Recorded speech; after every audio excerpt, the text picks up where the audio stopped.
শিখবো, যেটা এক নাম হচ্ছে সিম্পল টেন্স, ইনডিফিনিট টেন্স বা সিম্পল টেন্স। সাধারণভাবে সম্পন্ন হওয়া কোনো কাজ বোঝায়।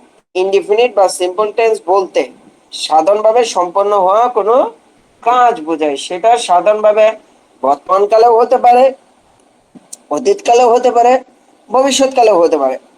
দেখেন ওই ঘুরে ফিরে সাধারণভাবে ইনডিফিনিট, সেটা বর্তমানে হলে তাহলে কোন indefinite? Present indefinite. Present indefinite. অতীতকালে কাজটা হয়েছিল তাহলে পাস্ট ইনডিফিনিট। ভবিষ্যতে হবে future indefinite. Future indefinite. That's right. আমরা কেন এইটাকে এক সিরিয়ালে পড়বো? ইনডিফিনিট একটা একটা করে পড়লে কি সমস্যা ছিল? একটা জিনিস হলো যে কম্পেয়ারটা মাথার মধ্যে ভালোভাবে মনে রাখার জন্য কি কি পার্থক্য আছে। আমরা যে একটা কম্পেয়ার করব, তুলনা করব বর্তমানের সাথে অতীতের, ভবিষ্যতে, দেখবো যে মোটা দাগে সবই ঠিক আছে, খালি ভার্বটার মধ্যে একটু পরিবর্তন হয়েছে। এই জিনিসটা বোঝার জন্য, মনে রাখার জন্য আমরা এটাকে ইয়া করবো। তাহলে টেন্স যে মোট 12 প্রকার, 12 প্রকার নামটা একবার বলেন তো।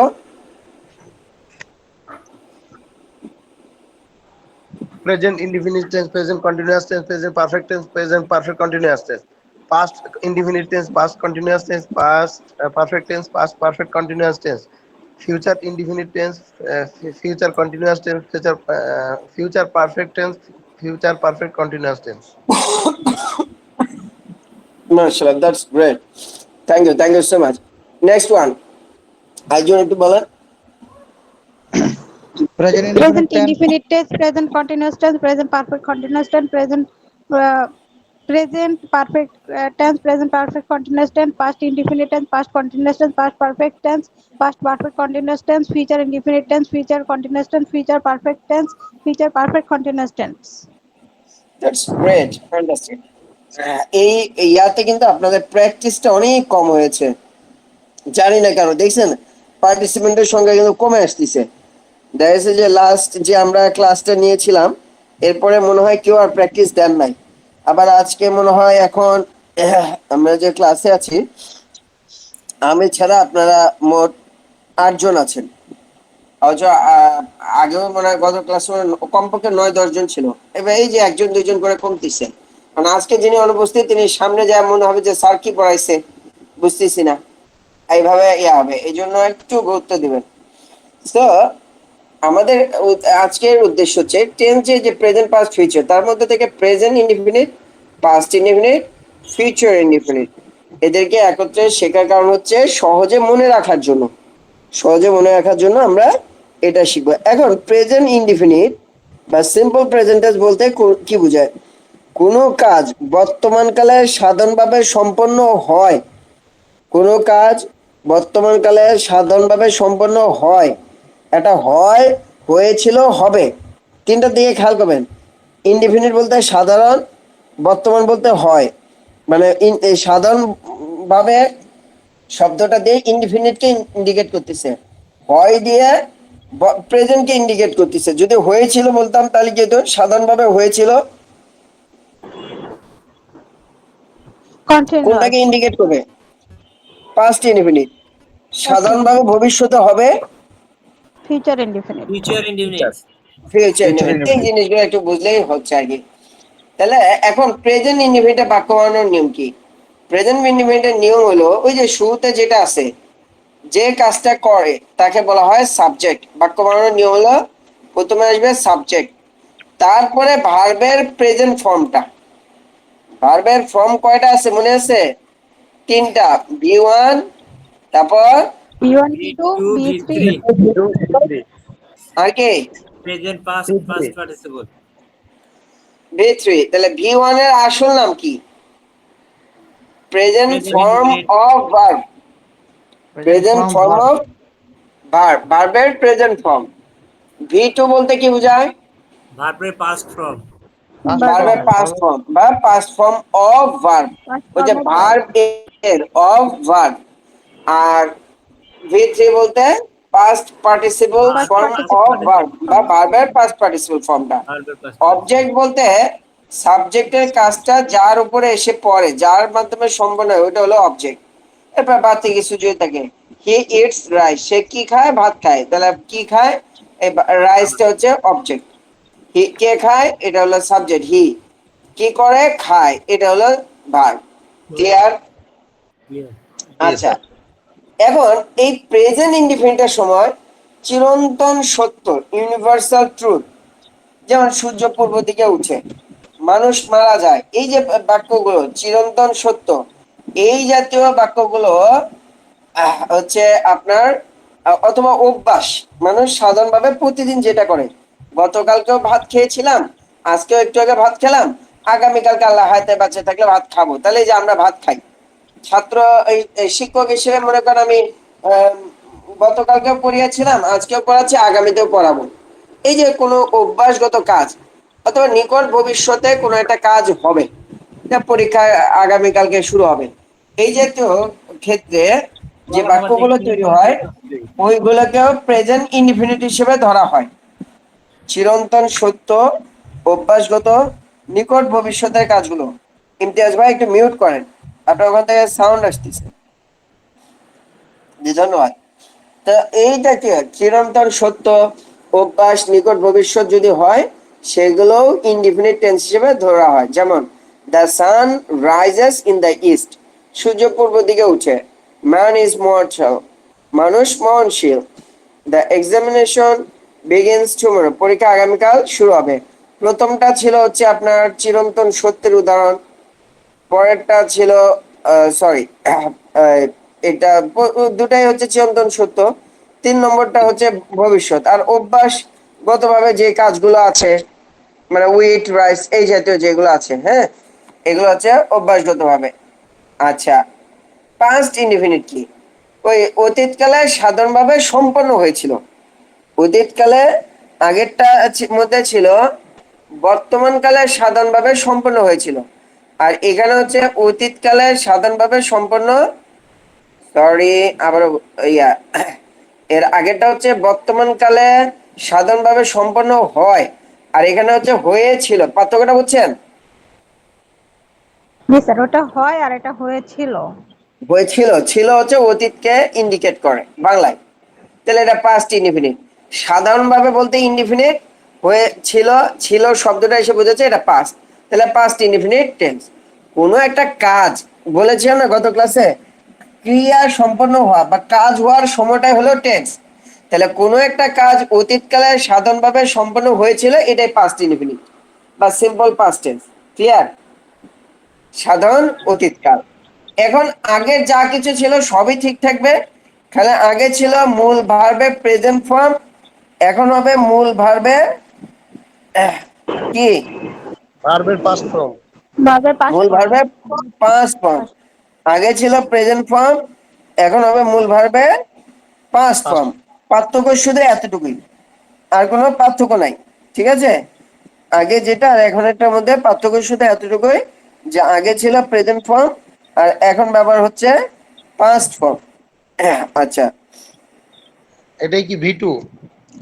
যে আর এটাই ভি টু বললে আর এটাই এই বোঝায়। মূল ভার্বের যেটা পাস্ট ফর্ম আছে, এই পাস্ট ফর্মটাকেই বলা হয় ভি2। জি ভার্বের জি। 2 নম্বর সূরত, ভার্বের 2 নম্বর রূপ, যেটা নাম হলো past participle form of verb, sorry past form of verb. খালি উল্টাপাল্টা বলতেছি কেন? হি অ্যাট রাইস, ইট মানে খাওয়া, এর পাস্ট ফর্ম হচ্ছে অ্যাট। হি অ্যাট রাইস, সে ভাত খেয়েছিল। একে তো অসুস্থ, দ্বিতীয় হচ্ছে আজকে বাগডুমের ক্লাসটা নেই নাই, কিন্তু ভাবলাম যে আপনাদেরটা, ওই সময় কারেন্টও ছিল না, পরে কারেন্ট আসছিল, তবিয়তটা আর ঠিক ছিল না। আচ্ছা, ভাবলাম যে আপনাদের যেন বরকত না ছুটে, মার্শাল্লাহ অনেক আগ্রহের সাথে আছেন। কোনো কাজ, তাহলে ফিউচার ইনডেফিনিট কে কোনো কাজ ভবিষ্যৎকালে সাধারণভাবে সম্পন্ন হবে। প্রথমটা হয় প্রেজেন্টে, অতীতে কি হয়েছিল, আর শুনেছিল, ভবিষ্যতে হবে। হবে। হবে। এই পার্থক্য এতটুকু। বাংলা সংজ্ঞাটা আশা করি সবাই বুঝেছেন। ভবিষ্যতের ক্ষেত্রে তাহলে ওই শ্যাল আর উইলটা শুরুতে আসবে, আর ভার্বের প্রেজেন্ট ফর্মে হবে, অর্থাৎ ভার্বের ভি1টাই থাকবে, ভি1ই থাকবে। ভবিষ্যতের আলামত হিসেবে শুধুমাত্র শ্যাল উইল আসবে, যেমন আমরা মাদ্রাসা ব্যাকগ্রাউন্ডের ক্ষেত্রে জানি যে মুজারের সিগা বানাইতে হলে কি করতে হয়, যে শুরুতে শুধু আলামতে মুজারেটা লাগে, বাকি মাদ্দাগুলো ঠিক থাকে। যে অনুরূপভাবে এখানে শ্যাল আর উইলটা ভবিষ্যতে, যেমন আগে ছিল হি বা আই ইট রাইস, এখানে হি উইল ইট রাইস, এখানে ইট রাইসের জায়গায় উইলটা বাড়তি হিসেবে আসছে, উইলটা বাড়তি হিসেবে আসছে। হি উইল ইট রাইস, সে ভাত খাবে। হি উইল ইট রাইস, সে ভাত খাবে। তাইলে আমরা কি পাইতেছি? পাইতেছি প্রত্যেকটা বাক্যের ক্ষেত্রে, সিম্পল প্রেজেন্টের ক্ষেত্রে হোক বা সিম্পল পাস্টের ক্ষেত্রে হোক বা সিম্পল ফিউচারের ক্ষেত্রে হোক, অথবা present indefinite, past indefinite, future indefinite, নাম যেটি আপনি দেন না কেন, বুঝেন নাই? একটা বললেন যে কি বলে, একজন মহিলা হইতে পারে যে বাচ্চার মা, আবার স্বামীর স্ত্রী, নাকি? আপনি সিম্পল প্রেজেন্ট বলেন আর প্রেজেন্ট ইনডিফিনিট বলেন, একই কথা। সবার ক্ষেত্রে পাইতেছি শুরুতে সাবজেক্ট থাকবে, পরে একটা অবজেক্ট থাকবে, মাঝখানে যদি ভার্বের 1 নম্বর রূপটা হয় প্রেজেন্ট ফর্ম হয়, তাহলে প্রেজেন্ট ইনডিফিনিট, ভার্বের 2 নম্বর হলে past indefinite, will plus V1 হলে ফিউচার ইনডিফিনিট। আমি কি বিষয়টা বুঝাতে পেরেছি? জি স্যার। আচ্ছা, দ্যাটস গ্রেট। বলেন। আল্লাহ সুবহানাল্লাহ। ইউসুফ জুলেখার সারা রাত গল্প শুনে সকালবেলা জিজ্ঞাসা করা যাচ্ছে ইউসুফ ছেলে না মেয়ে? আচ্ছা, যাই হোক, আমরা প্রতিটা ধাপে ধাপে আমাদের আব্দুর রহিম ভাই এই প্রশ্নটা করেছিলেন। আব্দুর রহিম ভাই, এবার উত্তর দেন তো আপনি, কখন শ্যাল আর কখন উইল ব্যবহার করব?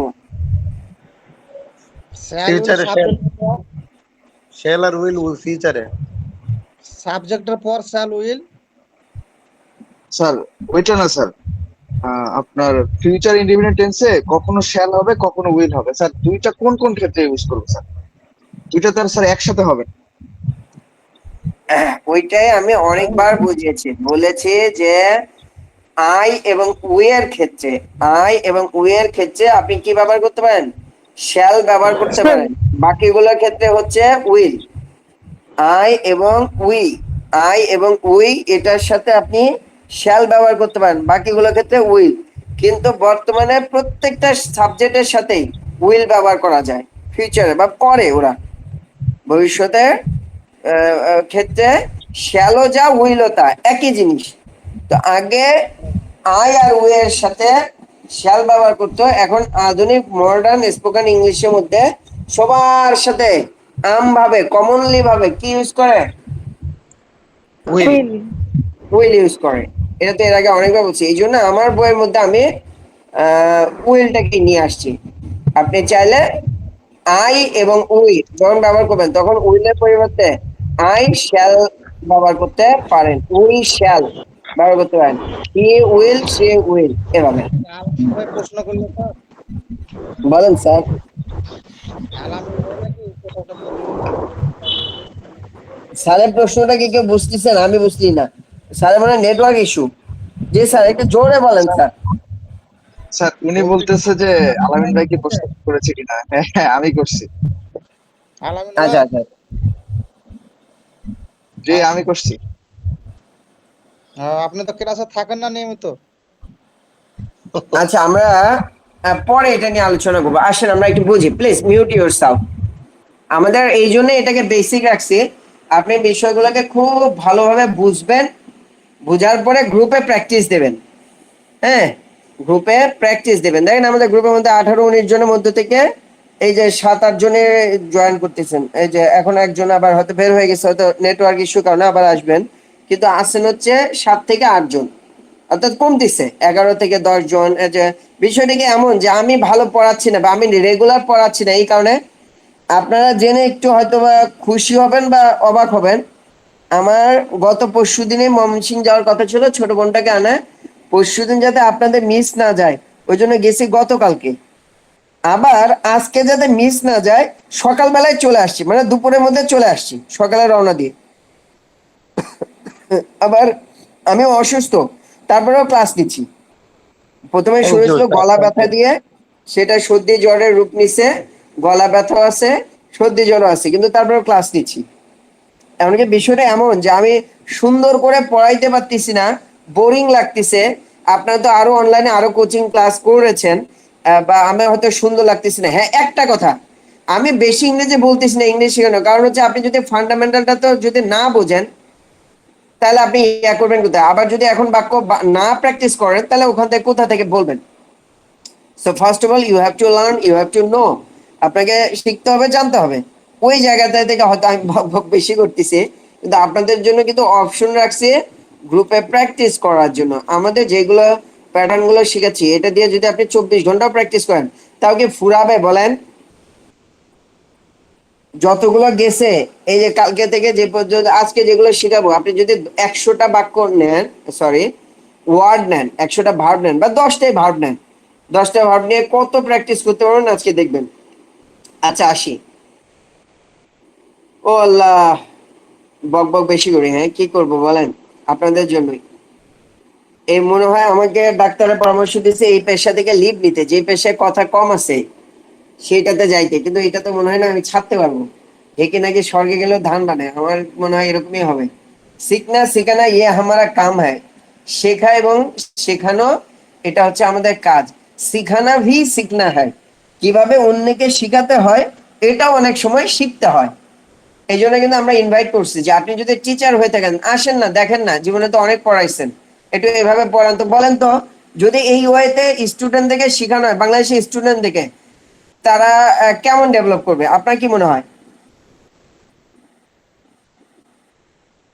মাশাআল্লাহ স্যার, অনেক অনেক ভালো ভালো করবে। করবে স্যার, অনেক ভালো করবে। দেখবেন যে যে কোনো জিনিস তারা পড়তে, হ্যাঁ তাদের কিছু ভোকাবুলারি বাড়াইতে হবে, আর প্র্যাকটিস তাহলে বাড়াইতে কোচিং হবে, কিন্তু বাণিজ্য বন্ধ হয়ে যাবে, মাস্টাররা তো বিদ্রোহ ঘোষণা করবে। হ্যাঁ না, তাহলে তো মাস্টাররা সবাই তো কোচিং ওরকম না, বাণিজ্য বন্ধ হয়ে যাবে, মাস্টাররা বিদ্রোহ মাস্টারাই ঘোষণা পড়াই করবে। দিবে, সমস্যা নাই তো।